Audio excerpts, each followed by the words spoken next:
ಫೋಕ್ಸೋ ಕೇಸ್ಗೆ ಅತಿ ದೊಡ್ಡ ಟ್ವಿಸ್ಟ್ ಸಿಕ್ಕಿದೆ. ಬಿಎಸ್ ಯಡಿಯೂರಪ್ಪ ಅವರ ವಿರುದ್ಧ 2 ಸಾಕ್ಷಿಗಳು ಇದೆ ಅನ್ನೋದು ಗೊತ್ತಾಗಿದೆ. ಮಾಜಿ ಸಿಎಂ ಬಿಎಸ್ ಯಡಿಯೂರಪ್ಪ ವಿರುದ್ಧ ಫೋಕ್ಸೋ ಕೇಸ್ ರದ್ದು ಕೋರಿ ಹೈಕೋರ್ಟ್ನಲ್ಲಿ ಅರ್ಜಿಯ ವಿಚಾರಣೆ ಕೂಡ ಕರೆಯಲಾಗಿದೆ. ಸಂತ್ರಸ್ತೆಯ ಹೇಳಿಕೆ ಮತ್ತು ಆಡಿಯೋ ರೆಕಾರ್ಡಿಂಗ್ ಬಿಎಸ್ ಯಡಿಯೂರಪ್ಪ ವಿರುದ್ಧವಾಗಿ ಎರಡೆರಡು ಸಾಕ್ಷಿಗಳು ಈಗ ಸಿಕ್ಕಿದೆ. ಬಿಎಸ್ ಯಡಿಯೂರಪ್ಪ ಅವರು 2 ಲಕ್ಷ ರೂಪಾಯಿ ಕೊಟ್ಟಿದ್ದಾರೆ ಅಂತ ಹೇಳಿ ಆಕೆ ಹೇಳ್ತಾ ಇದ್ದಾಳೆ. ಫೋಕ್ಸೋ ಪ್ರಕರಣದಲ್ಲಿ ಸಂಜ್ಞೆ ಪರಿಗಣಿಸುವುದನ್ನ ರದ್ದುಪಡಿಸುವಂತೆ ಕೋರಿ ಮಾಜಿ ಸಿಎಂ ಆಗಿರುವಂತಹ ಯಡಿಯೂರಪ್ಪ ಅವರು ಅರ್ಜಿಯನ್ನ ಕೊಟ್ಟಿದ್ರು. ಕರ್ನಾಟಕ ಹೈಕೋರ್ಟ್ನ ನ್ಯಾಯಮೂರ್ತಿ ಎಂಐ ಅರುಣ್ ಅವರ ಏಕಸದಸ್ಯ ಪೀಠ ವಿಚಾರಣೆ ಕೂಡ ನಡೆಸಿತ್ತು.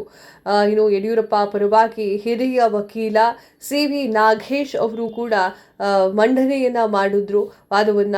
ಸರ್ಕಾರದ ಪರ ವಿಶೇಷ ಸರ್ಕಾರಿ ಅಭಿಯೋಜಕರಾಗಿರುವಂತಹ ರವಿ ವರ್ಮಾ ಅವರು ಕೂಡ ಹಾಜರಿದ್ರು ಈ ಒಂದು ಸಮಯದಲ್ಲಿ. ಈ ಕೇಸ್ನಲ್ಲಿ ವಿಚಾರಣಾಧೀನ ನ್ಯಾಯಾಲಯ ಪ್ರಾಸಿಕ್ಯೂಷನ್ ಸಂಗ್ರಹಿಸಿದಂತಹ ದಾಖಲೆಯನ್ನ ಆಧರಿಸಿ ಸಂಜ್ಞೆಯನ್ನ ಪರಿಗಣಿಸಿತ್ತು, ಅಂದ್ರೆ ವಾದಗಳನ್ನ ಕೇಳಿತ್ತು. ಸಂತ್ರಸ್ತಿಯ ಹೇಳಿಕೆಯನ್ನ ಮಾತ್ರ ವಿಚಾರಣಾಧೀನ ನ್ಯಾಯಾಲಯ ಪರಿಗಣಿಸಿದೆ ಅಂತ ಹೇಳಿ ಬಿಎಸ್ ಯಡಿಯೂರಪ್ಪ ಅವರ ಪರ ವಕೀಲರು ವಾದವನ್ನ ಮಾಡಿದ್ರು. ಗುರುವಾರ ಅಂದ್ರೆ ನಿನ್ನೆ ಮೊದಲಿಗೆ ವಾದ ಆರಂಭವಾಯಿತು. ಸಿವಿ ನಾಗೇಶ್ ಅವರು ಕೇಸನ್ನ ಹೊಸದಾಗಿ ಪರಿಗಣಿಸಿ ಅಂತ ಹೇಳಿ ಕೋರ್ಟ್ಗೆ ಹೇಳಿತು.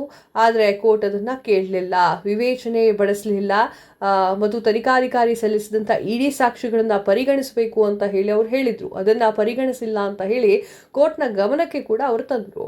ಇನ್ನು 2 ಸಾಕ್ಷ್ಯ ಸಿಕ್ಕಿದೆ ಅಂತ ಈ ಮೊದಲೇ ವಿಡಿಯೋದ ಸ್ಟಾರ್ಟಿಂಗ್ ಅಲ್ಲಿ ಪ್ರಾರಂಭದಲ್ಲಿ ಹೇಳಿದ್ದೆ. ಯಾವುದು ಅದು ಅಂತ ನೋಡೋದಾದ್ರೆ, ಸಂತ್ರಸ್ತೆಯ ಹೇಳಿಕೆಯನ್ನು ಆಧರಿಸಿ ಪೋಕ್ಸೋ ಪ್ರಕರಣದಲ್ಲಿ ಅಪರಾಧಿ ಅಂತ ಹೇಳಿ ನಿರ್ಧರಿಸಲಾಗುತ್ತಾ ಅಂತ ಹೇಳಿ ಪ್ರಶ್ನೆಯನ್ನ ಮಾಡಿದ್ದಾರೆ. ಹಾಗೆ ಸಂತ್ರಸ್ತೆ ಏನಿದ್ದಾಳೆ ಆಕೆಗೆ ದುಡ್ಡು ಕೊಡಲಾಗಿತ್ತು ಅನ್ನುವಂತಹ ಮಾತು ಕೂಡ ಆಗಾಗ್ಗೆ ಕೇಳಿ ಬಂದಿರುವಂತದ್ದು. ಸಂತ್ರಸ್ತೆಯ ಹೇಳಿಕೆ ಮತ್ತು ಬಿಎಸ್ ಯಡಿಯೂರಪ್ಪ ಅವರ ಜೊತೆಗಿನ ಆಡಿಯೋ ರೆಕಾರ್ಡಿಂಗ್ ನಮ್ಮ ವಿರುದ್ಧ ಇದೆ ಅಂತ ಹೇಳಿ ಗೊತ್ತಾಗಿದೆ. ಉಳಿದ ಸಾಕ್ಷಿಗಳ ಹೇಳಿಕೆಯನ್ನ ನಿಮ್ಮ ಪರವಾಗಿವೆ ಅಂತ ಹೇಳಿ ಹೈಕೋರ್ಟ್ ಪೀಠ ಹೇಳಿತ್ತು ಅಂತ ಹೇಳಿ ಈಗ ವರದಿಯಾಗಿದೆ. ಇನ್ನು ಸಂಜ್ಞೆಯನ್ನ ಪರಿಗಣಿಸುವುದಕ್ಕೆ ಸಂತ್ರಸ್ತೆಯ ಹೇಳಿಕೆಯ ಸಾಕು ಅಂತ ಹೇಳಿ ವಿಚಾರಣಾಧೀನ ನ್ಯಾಯಾಲಯ ಹೇಳಿಲ್ಲ.